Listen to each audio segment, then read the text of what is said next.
Time now for sports with Kyle Hansen. Wayne Tinkle is one of the most recognizable figures in Montana sports history after playing and coaching with UM's men's basketball team. After an 8-year head coaching career with the Grizz, Tinkle left for Oregon State University to try to turn around their men's basketball program. He's found success over in Corvallis with the Beavers, but Big Sky Country still holds a large place in his heart, and he looks back on his time in Missoula with nostalgia and gratitude. Here's part 3 of our series on the Tinkle family. It's flown by, you know, and you know, we went back for a wedding last fall, and it was 2019, and I'm like, man, I've been gone 5 years, and it's always fun to go back. Hard to believe it's been 6 years since Wayne Tinkle left the Montana sidelines for Oregon State. But now in his 6th season leading the Beavers, Tinkle has found his niche with OSU like he did with the Grizz. There have been ups and downs, but in his 2nd season, Tinkle took OSU to the NCAA tournament for the first time in 26 years. In the 24 years before Tinkle took over, the Beavers had 2 winning seasons total. In the previous 5 years under Tinkle, the Beavers have been above 500 3 times and are on pace to do so this year as they make a late push for another tournament bid. The success has been there, but Tinkle admits it wasn't the smoothest transition. You know, it was tough at first because we were so rooted to Missoula and the state of Montana. It was like, man, we were so comfortable there. We were having success there.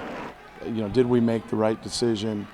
And so there was a little bit of that. And I remember talking to Larry Kraskowiak.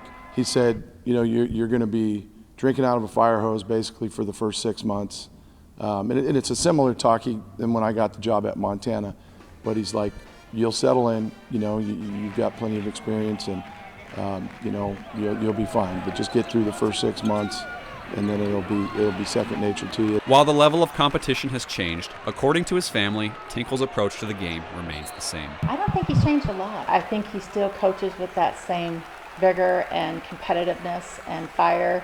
He enjoys coaching, that kind of tough, hard-nosed athlete that kind of has a chip on the shoulder, but he's still the same fiery coach with the silver hair. Something that, you know, obviously we're biased, and so we think he's the greatest coach that's out there, but just how he transforms not only these players, but he's really, and he says it all the time, developing them to be, you know, good husbands later in life, to be, you know, good employees. And so there's so much more that goes into just kind of evolving a player, but really just a person, and he's really committed to doing that. And he's really made Corvallis too, where, you know, like Missoula, you know, he played there, we grew up there, and so he really had that community behind him, but he also was able to do the same thing here at Oregon State and Corvallis. I mean, he really loves this job and this college and wants everyone else to feel like they're a part of it. Yeah, it's been challenging, you know, early on. I think it was more of the struggles, just me growing up and having to get used to him, you know, getting after me and yelling at me, but then also him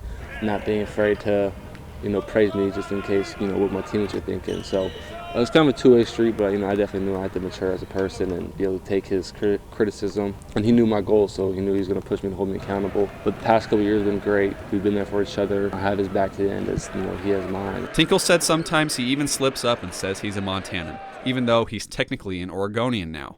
But he misses Big Sky Country and is thankful for the time he had in Missoula. We miss those things. I mean, the people, the place. You just, that feeling you have when you're in Montana, that you're in a place that fortunately or unfortunately, not too many people outside of your state realize what a great place it is.